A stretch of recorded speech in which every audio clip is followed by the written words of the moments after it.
when you play your own music live, you are eligible for income. Half of the royalties that we distribute at Sentric are from gig performances. There is a lot of money that you can be eligible for. Hi everyone, hello. I'm Rosie Riot. I'm a DJ and presenter, and I also run a youth initiative called Riot Relief. I'm heading up our talk on monetising your talent today. I'm joined by Molly Johnson from Sentric Music, DJ, producer and founder of Boudica, Samantha Togni, and Graham Jackson from the Musicians Union. So, if I just, would you like to introduce yourself? Just tell us a bit about what you do. Start with you, Graham. Okay, thank you very much. Hi, everybody. So I'm Graham Jackson for the Musicians Union. While we represent musicians, I myself am not a musician. I'm not used to the lights being on me like this. I now know how all my members film because they're used to this. This is where they should be on the stage, not me. But we advise... we're a union, like many unions are in the news at the moment, fighting for members' rights, and the members that we fight for are musicians. We've got 33,000 members across the UK. 10,000 of those are in the London region.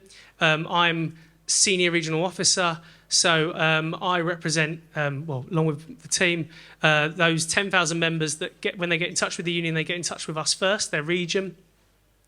We have national offices as well, which represent specific areas of the music industry, such as we've got a recording and broadcasting department, we've got an orchestras department, we've got a live department, music writers, we've got, we look after theatres, musicians in the theatres. We've got sections that I'm forgetting right now and I feel really bad about, so anyone I've forgotten, I apologise. But yeah, we represent musicians in all areas of the music industry, that's the point. I would be keen to know at some point actually how many people in the audience would define themselves as a musician, but perhaps we'll come to that. So anyway, that's what I do at the Musicians Union. Okay, Sam?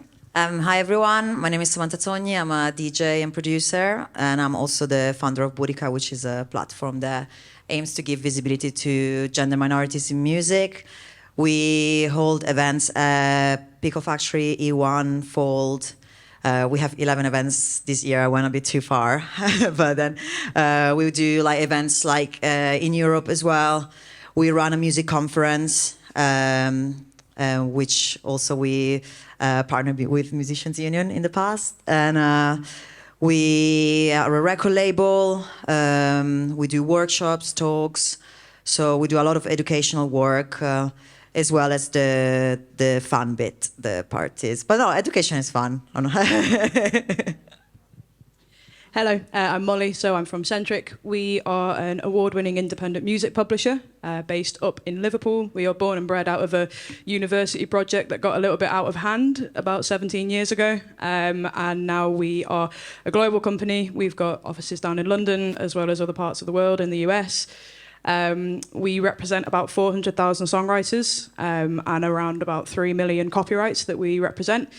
These include things like catalogues as well, so we look after Grandmaster Flash's stuff like The Message and Rapper's Delight, and some other very incredible songs that have completely left my mind.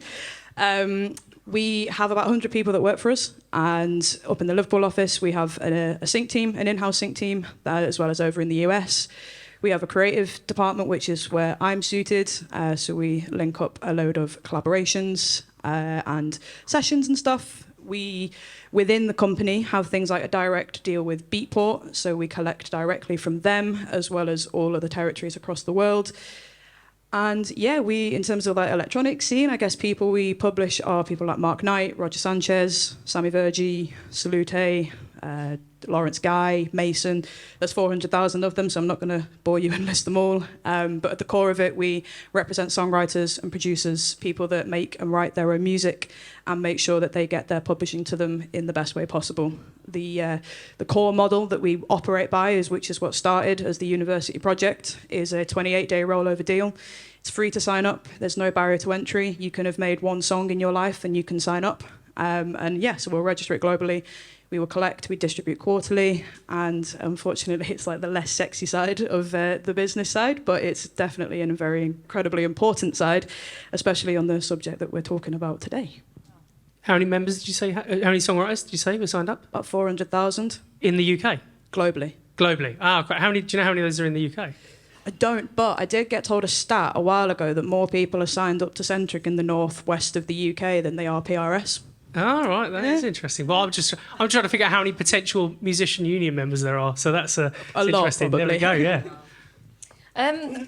Before we proceed into more discussions on the subject of PRS, I wanted to actually clarify what that is, because not everyone is going to be familiar or know what that is. So, Graham, I was wondering if you could expand a little bit on PRS and what it means.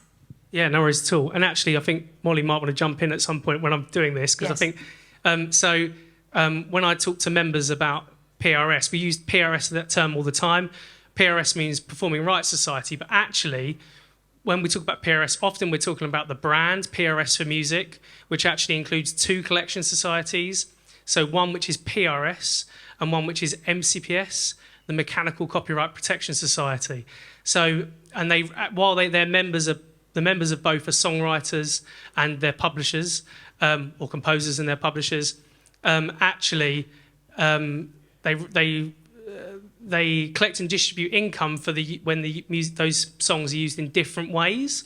So the PRS is for the, generally speaking, the performance and broadcast, whereas MCPS is for the reproduction. So traditionally that was, if you are having, and it's still the case, physical product, a CD is going to be made. If a record label wants to put a song, record a song and put it on the CD, they get the license from MCPS. And so the money goes back to the songwriter and their publisher. Sorry, I'm talking much more than I meant. Apologies. But the reason things have changed is because streaming. Streaming's the way that most people consume music these days. And streaming, at some point in the history, it was deemed to be a little bit of PRS and a little bit of MCPS, which actually makes it really complicated. Because it means if you're Molly's now seeing how I'm going to see how she thinks she's going to want to jump in, is that if you want to get all the money that's due to you as a songwriter from streaming, you're going to need to be a member of PRS and MCPS. So traditionally, songwriters just joined PRS. At the moment, that's £100. And then you didn't join MCPS because your publisher joined MCPS and collected your share.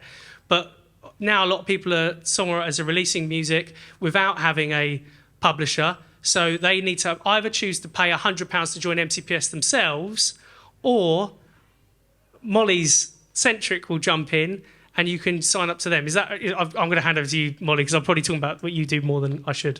Well, you thankfully took over a lot of stuff that I was... Oh, sorry. No, it's all good. Yes, so in terms of MCPS, yes, we will sort of register all of those things for the people.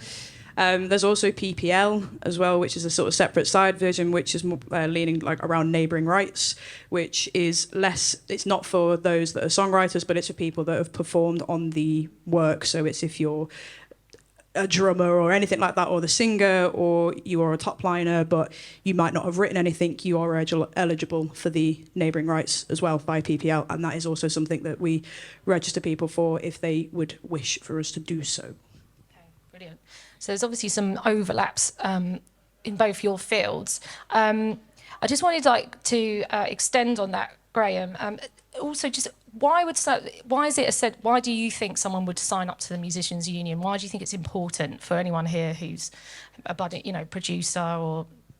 Yeah, no, thanks. Yeah, so joining up to the MU, it's one of those things where everyone joins the union for a different reason, and actually, going back to anyone who's spoken to me today already, who's come to the stand and spoke to me, I've also made the point that some people might not be defining themselves as musicians as well. So, for example, if you are a producer and you're making music, and you still might not define yourself as a musician, well, we'd still say you can join the union because you've got rights to protect. You need to be protected in the work that you do. I mean, again, because of all the areas the industry work in, people join for many different reasons. The thing that I don't deal with as an officer is the insurance. I'm quite aware that a lot of members, the first reason they join the union is because you get the insurance you need. So if you're going to be performing live, a venue might say to you, we want to see your public liability insurance certificate. Well, you get that as part of your MU membership. If you're going to be teaching, your employer might ask you to see your professional indemnity insurance. You get that as part of your MU membership. Now, I always forget to mention those things because I don't deal with them. You're more likely to speak to me if you've got a request for legal advice and assistance. Let's say you're in a copyright or contract dispute or an employment matter if you're a music teacher, such as disciplinary, grievance or redundancy. You might get in touch with me for support. But again, what we do is vast. And so what I always say to everybody, and what my big ask to this whole audience would be, is please check out the Musicians Union website and see how what we do applies to you. Thank you. Thanks, Graham. On the subject of teaching, Samantha, I know you've done a bit of teaching as well, and obviously in terms of different avenues that you can take within, whether you're a producer or a DJ, you've done a bit of teaching as well. How's that been? And is that with Boudica, or have you done any other teaching? I was teaching for 5 years at London Sound Academy. I was teaching DJing production, mixing, and after that, that was kind of like up until the pandemic ended, and then kind of like touring kicked in again, and like events, etc. But I always kind of like felt the need in a way to give back. Like the project I run is very very community based, so it's always kind of like. Yes, we give a service, but it's always just kind of like, how can we, just elevate everyone that comes to our events and is around us. So that kind of like all my background in teaching, that's how became handy. So when we run the workshops and the talks, usually it's me delivering them, and that's kind of as well like also the teaching part has kind of like taught me as well how to. Have operating on the different media, because like during my career I always struggle to kind of like identify something that I was like, oh, I want to be just a DJ or I want to be just a producer. So I kind of like always found myself having to just be like, oh, maybe I should just pick one thing, and instead like I think like throughout the years like I learned. So I kind of like went a bit away from your question, but that brings me to the fact to say that like I learned how to like identify my strengths and everything else that perhaps wasn't as strong as perhaps my DJing or like my platform. Like I always used it to kind of like feed into what was stronger instead of just completely being just like these things is not like my best asset. So which is kind of like something that maybe in the past has put me down, perhaps like maybe like I don't have the hits, perhaps like I don't have the 100,000 1 million plays songs, and I've always felt like kind of like, why am I even bothering? But what I learned as well is like my strength has been always DJing. Like touch wood, like I'm super booked now. I DJ like all over Europe, all over the world, and perhaps like I'm not the most selling producer, but still like I learned how to identify my strengths. So I think that's really important. And how important has social media been with that in terms of bolstering your profile? Have you really utilised social media? Has that been quite key to your success? Because I know you've got an agent. But did you have to grow that prior to having an agent? It's a bit, it's like chicken and the eggs. You sort of before sometimes. I think obviously getting an agent isn't necessarily a give. It's not given. It doesn't mean that you're suddenly going to, But did you? How much? Yeah. How was the momentum prior to getting an agent? Did you find that? Social media was quite key to that. How did you get the sort of momentum with it? I feel like maybe that plays a part to it. Yeah. Like I like to not think that it's only on the other social media, but I think it was just a matter of like building the profile, connecting to people, and knocking on people's doors. I still do it all the time. Like even if I have an agent, I don't expect them to do things for me because like they have tons of other artists that are like perhaps like bigger than me as well. It's like, I think the mistake that a lot of people do is just like, I want an agent, I need an agent, but that's it's gonna change a little bit of like your career, but I think 95% of the work needs to come from you, 100%. And still, like, I still reach out to people, like I like to labels, to like club nights as well. There's like some like promoters that I would love to play that I haven't played yet. I reach out, like, you know, with the right email.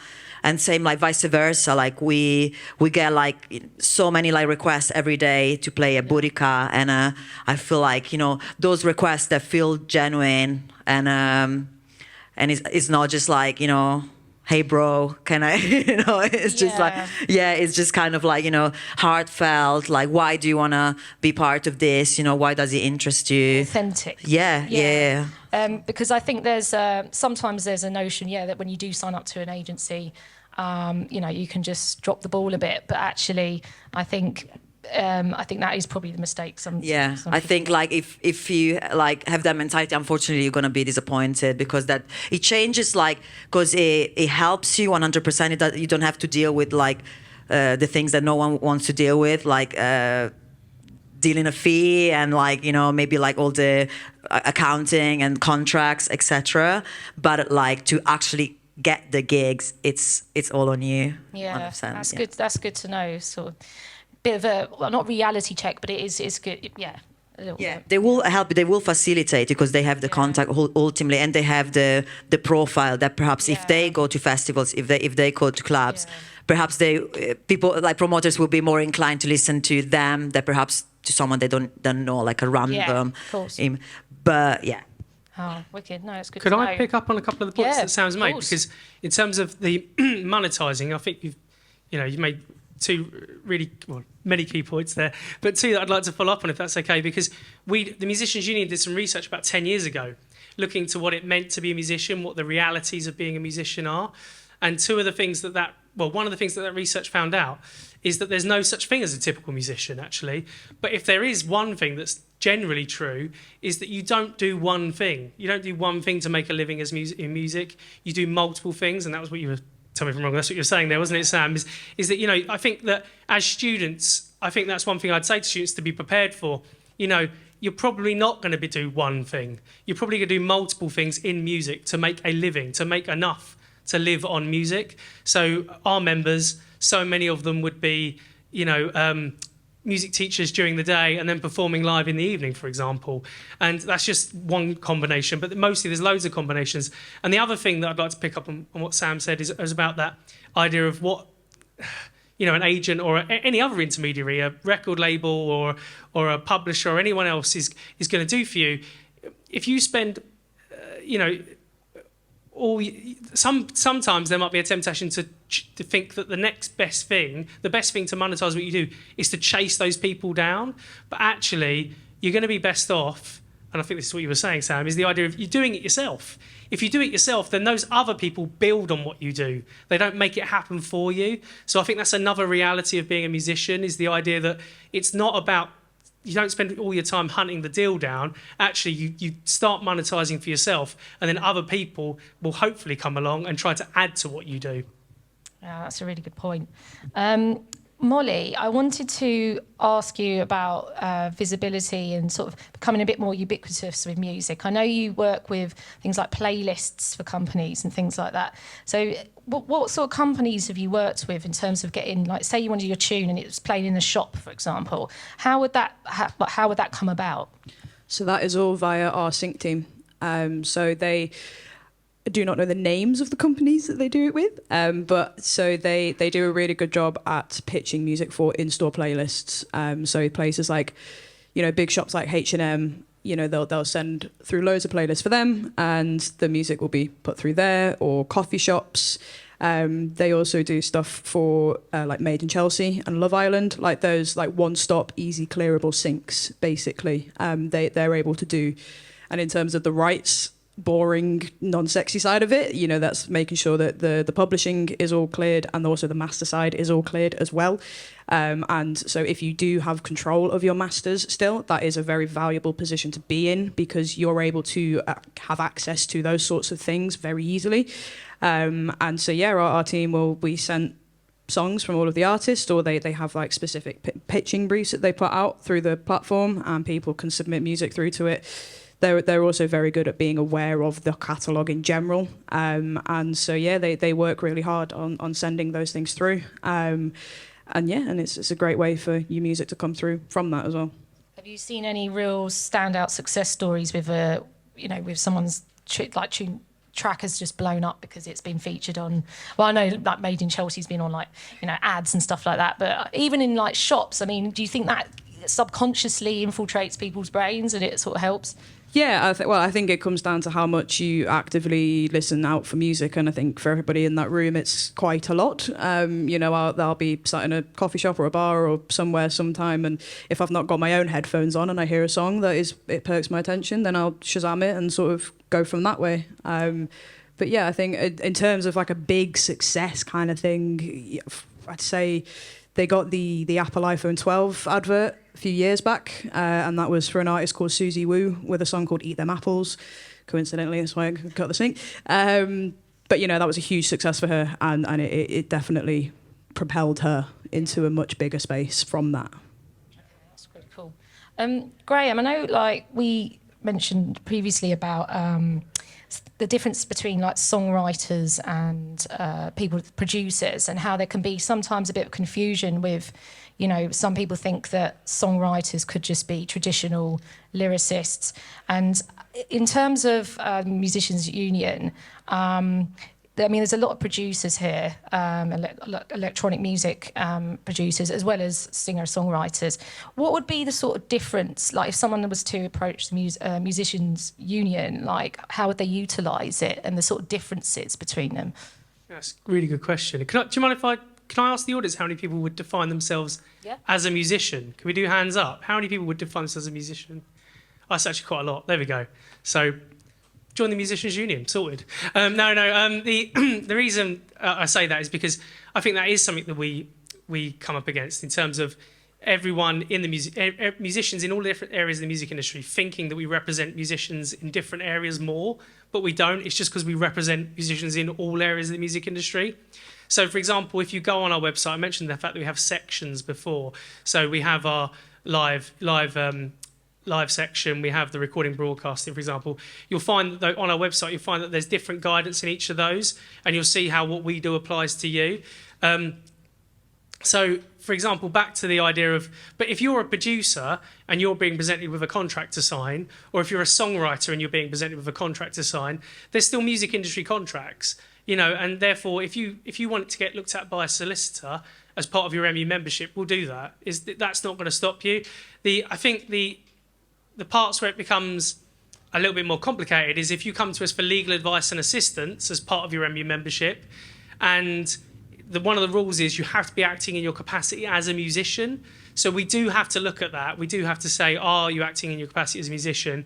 I mean, it's a lot more obvious if you're coming for advice and it's to do with your work, I don't know, as a bricklayer at the weekends. I just made that up. I couldn't think of anything. But it's clearly not to do with music, and we wouldn't be able to advise that. We have a non-work helpline, funnily enough, for that. So we do still get advice from members in that capacity. But yeah, we do have to raise that question of whether someone's acting in their capacity as a musician. But I think, generally speaking, it's broader than people realise. Thank you. That was a really good answer. I wanted to go a bit on a different tangent now and talk to Samantha about Boudica, because you've created a really successful club night and platform and community.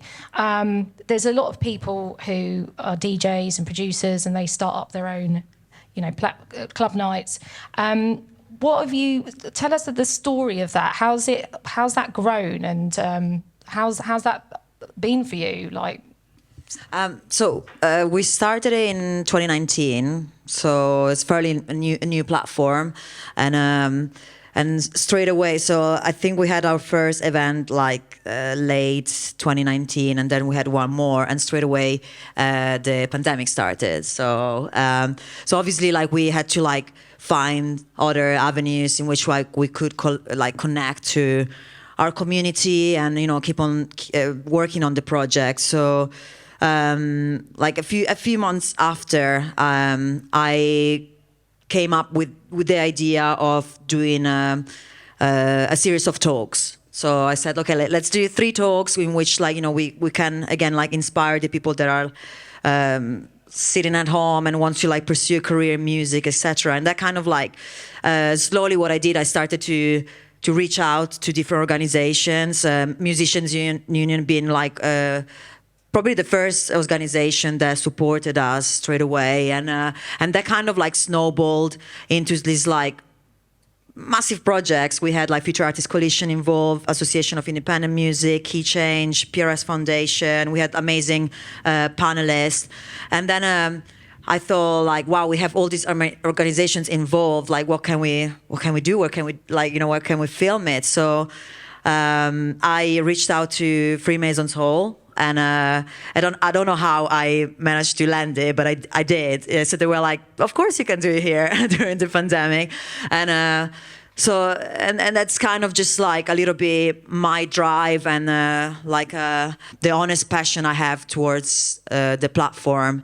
And then after, now we run Boudica Music Conference, and we run it in Europe this year as well. We did our first one in Bologna in November at the Museum of Modern Art. We did like 2 days in partnership with Pioneer DJ. We did like a massive event after, Juliana Huxtable, NH, like some like super exciting like electronic music DJs, and then and after like I just like kept on like progressing with the lineup. We have a residency Fold, A1, Pickle Factory, and so I think like my point is that like just think outside the box and just don't be afraid of knocking on doors. Probably like 99 of those doors will be closed, but then there will be like that one door that will say yes, and that's kind of like how I still do it nowadays as well. So. And in terms of like partnering with big brands, I mean, have you got any tips for that? So if you wanted to have to collaborate or be sponsored, like, have you got any tips for that? I think like collect good material. I mean, maybe that's a bit of a basic suggestion, but like have a good deck. We have a really strong deck with Boudica that usually like we attach to emails. Have a good presentation, and also like just create content as many times as possible. Like I always laugh with a friend of mine. Like he's an amazing producer, like millions of plays on Spotify.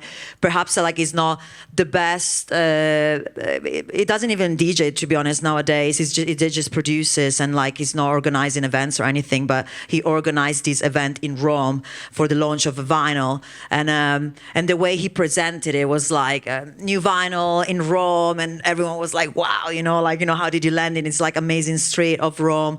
And then when I chatted to him after, I was like, so how was it? And he said to me like, oh, there was probably like 10 people there. But like from the pictures he took, from the angle and the way he presented it, it's just like, it was such a clever way to do it. So my point is like, even if there's like 10 people turning out, like just make the most of like your events and like, everything that you do, and just keep on going. Yeah, it's a really good tip, isn't it, when you like go a bit nearer to the crowd.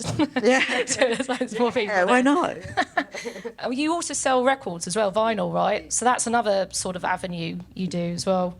Yeah. So it's a very we're at the beginning. Like we're producing like our third vinyl now, and we started to do digital as well. So again, that's something to nurture. So I think like starting small with a small like production of vinyl, and then like slowly. I think as well that's another tip. Like perhaps like don't spend like all of your money like pressing like 1,000 records maybe on the first go, but like build things progressively. I think maybe a record label is a long journey, I need to be honest, it doesn't happen. But I think in the long run, when you build like a strong fan base on Bandcamp and all the other platforms, I think that's if you do things right, that's a very good revenue and a good career moving forward. It's a good tip. Before I move on to any more questions, I think it would be good to ask our audience if we've got any questions for our panel. Have we got any questions for our panelists at all? Any questions about monetising? No? It's been a long day. Okay, well, I'll come back to the panel then. So Molly, with music publishing, I think, there's not everyone will know what it is. In what instance would someone go to you or go to Sentric in particular to use you as a publisher?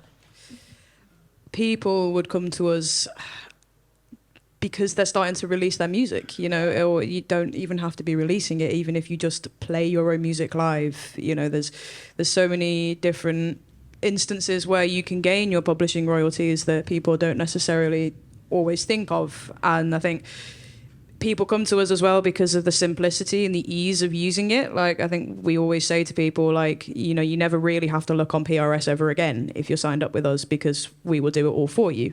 And it's, there's 10,000 things that you have to do as an artist or a musician or a manager or whoever you are. There's so many things you have to keep on top on.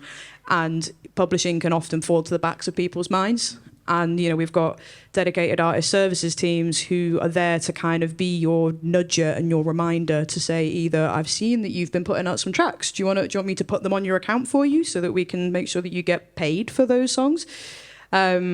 Or people will come to us at a later point in their career when, they're quite an established artist, but they want the attraction of the 28-day model because it's so flexible and it's freeing and you're not tied into anything. We don't own your copyrights at any point. They are always yours. We just administer them for you. And, you can leave whenever you want. You just have to give those 28 days notice and off you go. So I think there's multiple different reasons why, but it's always good when people do. Yeah, sure. And on that note, actually, is there any advice? If you had someone who has just released their first track or their first EP, and they were approaching a publishing agency, or what advice would you give them, just in terms of the industry and things to look out for that maybe they haven't considered? I mean, as I said at the start, we have no barrier to entry. So in terms of coming to us, there's a no-brainer. But if you are approaching other publishers or other people, you're really showcasing yourself in that light as the songwriter or the producer, not necessarily just the artist project as a whole. So make sure that you're really detailing and listing all of your works, people that you've worked with. If you're a collaborator, if you produced for other people, make sure that all of your cuts and your credits are listed in a clear format so that you can pitch those things. Have a really well-written bio about yourself, people who work in sort of these areas, you're looking at so many different artists each day, and if someone's got a bio that says, I make music that makes people feel good, great, but that doesn't tell me anything about you. Give us detail, but don't then do what some people do, which is tell me your entire life story. We'll talk about that over a pint. You keep it concise, talk about the good things, talk about where you're working, what you want to do next, the sort of influences, and just build a really good picture of yourself. And then, making sure that the music that you're presenting to people is there, it's clear, it's easy to read, and it's your good stuff. Graham, do you have any tips as well, and any success stories or any sort of wins where maybe you've really helped someone out in the industry that stand out? Yeah, well, I suppose in some respects, what we do tends to be in terms of helping. We're trying to protect members at all times, basically. So in terms of seeing that on a spreadsheet of saying financial success, the time you see that most often is, for example, if a member it does a gig and that gig goes unpaid, and we help that member get paid, then we can see that as a monetary figure. But so often you're helping members where there isn't a monetary figure; they just need support in their career. So actually, sometimes it isn't as simple as just writing down this much money came in. But yeah, the unpaid fees you do, if it's an employment situation and there's a settlement agreement, there's a monetary factor there. So those, and we do, and each year we will announce how much money we've brought in for members in the region. But again, I think that really, sometimes that sort of feels like that's the only thing we do. That's just one part of what we do. So again, if we're supporting a member through, again, I'm using the employment situation, but if we support a member through a grievance situation, there's not necessarily they're not going to get a monetary payout at the end of that, but at the end of the day, they need support during that period, and so that's what we provide. So yeah, so I'd say yes, there are monetary factors, but really we're trying to protect members at all times. Same goes for the insurance, even though we don't deal with it. The reason you have the insurance is trying to protect yourself. You're trying to not have to spend money that you don't have. So yeah, hopefully it's about protecting members and stopping them from losing money more often than not in joining us. Can I ask? Sorry, I'd be cheeky, but because I was just interested to what Molly was saying, and maybe that was what you said there. But I find it interesting that when I talk to members, how I can equally talk to what. Sorry, don't hate me for saying this, but I can talk to one member who thinks that a service, publishing services generally, a publishing service is amazing because they sign up and instantly have loads of syncs. And I might speak to another one who's less keen because they haven't had those syncs, for example. What do you think makes the difference there? I'd like to know, because it'd be good for me to be able to tell members, please, as well. Oh, God. Sorry. I think it's not necessarily a case of it comes down to the quality of the music. I think it comes down to what the sync industry is wanting at that time, over the last... And I'm not an expert in this part of the company. It's not my department, but, I know bits. And a few years ago, they were hardly ever getting asked for electronic music for syncs. It was almost like they were scared of it. But over the previous couple of years, it's really increased. And so for sort of people within this room, it's really difficult because people want that sync, or you might listen to one of your songs and think this would work really, really well on this, but you just never know what the mind of a music supervisor is thinking. And things are cropping up more, like Euphoria had quite a lot of electronic music featured within it, and it's becoming a much more crossover kind of part of the industry now. So I think that will increase, but for those that have got them, well done to them. They probably just had their music in the right places at the right time for the right people. But over the next couple of years, the industry will keep changing, and more and more of those opportunities might be coming through for those people that haven't been as successful. Thanks. I wanted to go back to Samantha and talk about go back to gigging, actually, because there's a lot of DJs here, and I'm a DJ as well, and I do gig. In terms of, did you see an increase in when you joined up to an agency? Just out of curiosity, did you see an increase in how much you were getting paid per gig? Yes, because I don't have to deal with money myself, because I'm so bad at doing that. And I was always like, if they offer something, I'm always like, yeah, okay, it's fine. Whilst having someone to do it for you, that makes it... So that is one of the good things about having an agent, for sure, because they can be sharks. They don't care. Yeah, so having that person that does it for you, whilst you don't have to get involved in that 100%. So yeah. That one, And also in terms of touring, obviously they pay for your flights, your accommodation, and also just global gigs. I mean, that must be pretty cool. Is there where are some of the places you've played? Where's some of the best places you've gone and played live? Last year I played in South America for the first time. I never played there, and I played in Colombia and in Brazil.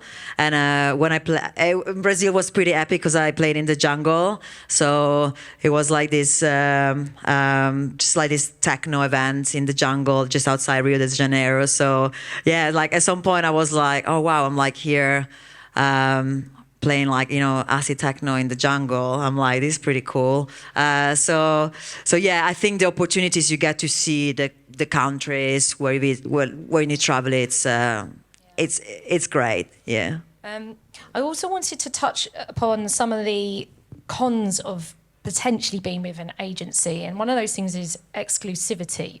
So I think one of the things, obviously, that potentially you can lose a little bit of is the freedom to pick whatever gig you want, and there can be repercussions, like in terms of you can't play here because you can't play in the same place twice too close together and things like that. So have you experienced anything like that before? Yeah, 100%. I feel like after the pandemic, it's relaxed a little bit.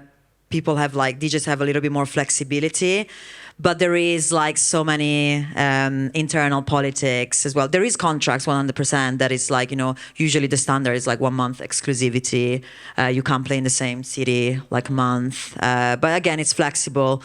But also just there is some cities and countries where if you play in that city in that club, then you're done forever with the other club, which I find it so funny because especially after the pandemic, after everything we've been through in a way, it's kind of but there is all this politics, and hopefully they're not going to be there for long, but there are, yeah.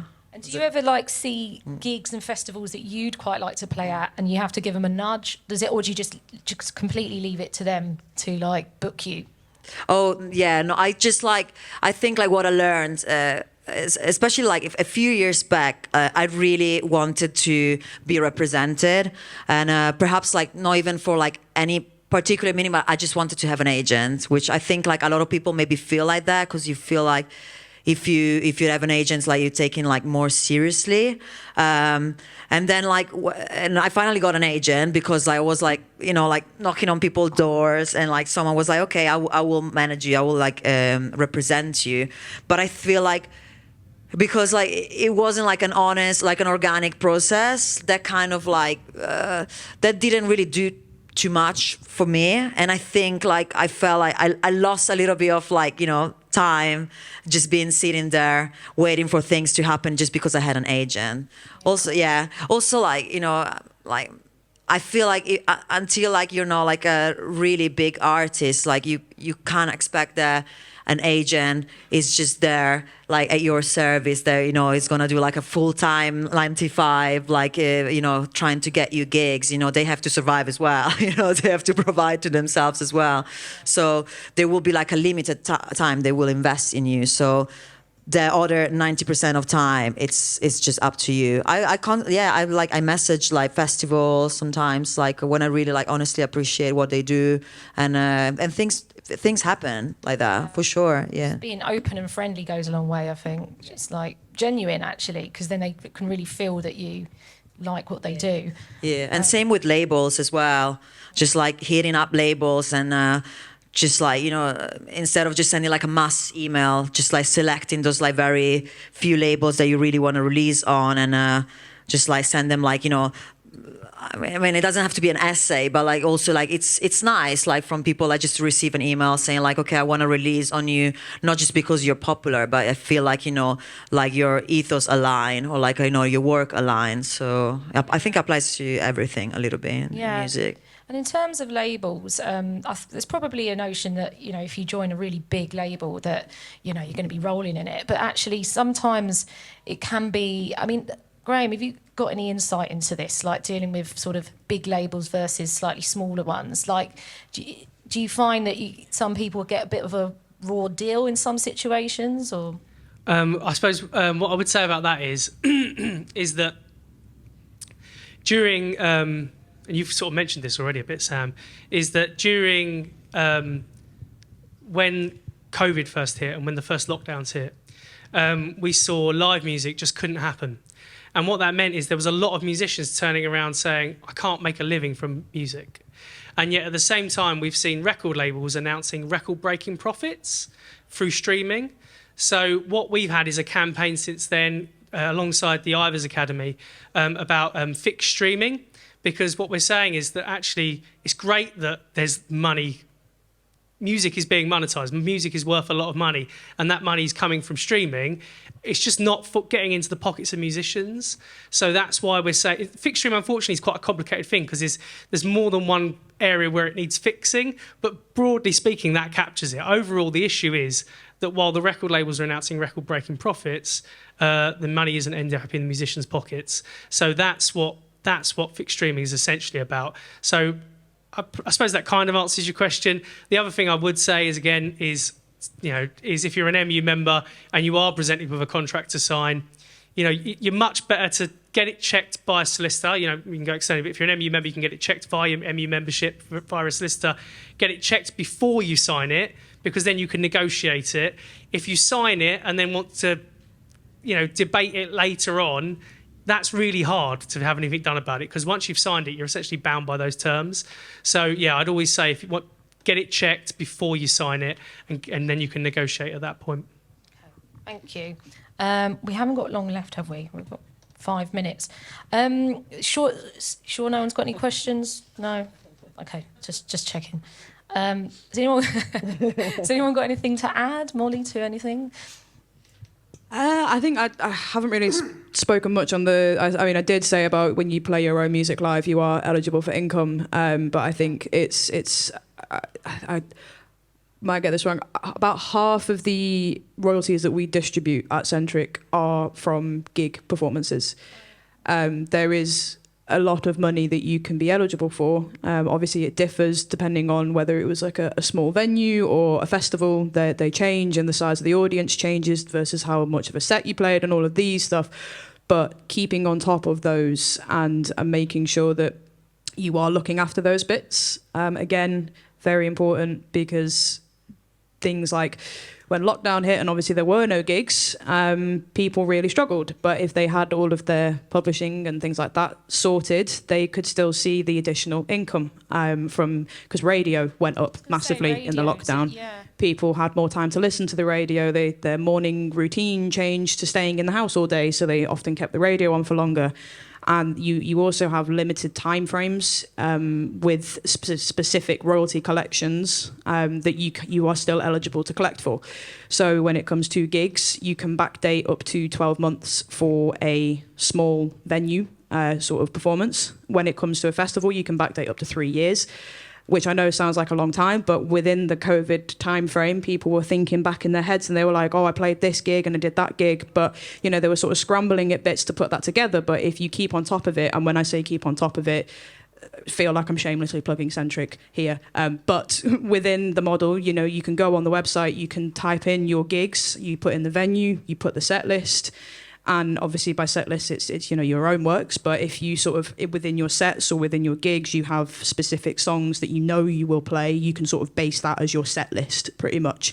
And you put that in. And if you have a manager and you're going on a tour, make sure that your manager is sending those informations in ahead of time, because the sooner that you put the information in the systems, the better, because publishing moves slowly. Yeah. The sooner it's in there, the better it will be. Can I just ask, with remixes, right, when you sample someone, I mean, how does that work? I mean, because I don't actually know, but like, I've got a friend who did an old school garage track that featured Mariah Carey, and he's still collecting money from it.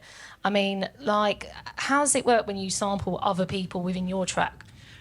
Always get permission. Yeah. Good God, always get permission. It can really vary. It's, if you're sampling a big, massive heritage track, just don't, because you're not going to get clearance on it. You need a good team of people around you that can get access to the labels as well as other publishers to confirm that.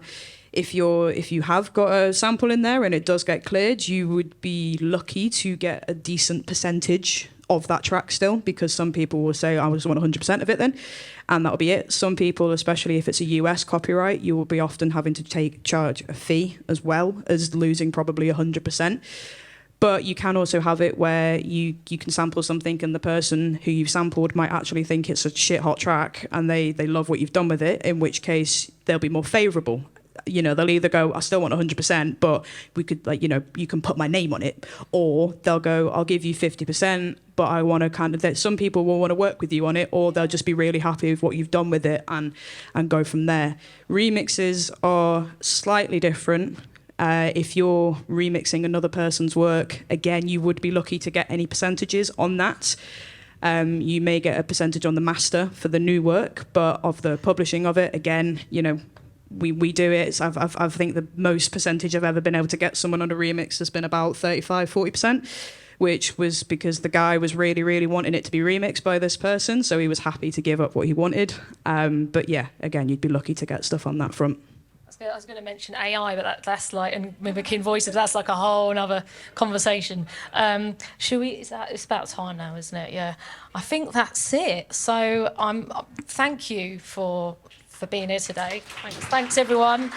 Thank you to our panelists. Cheers.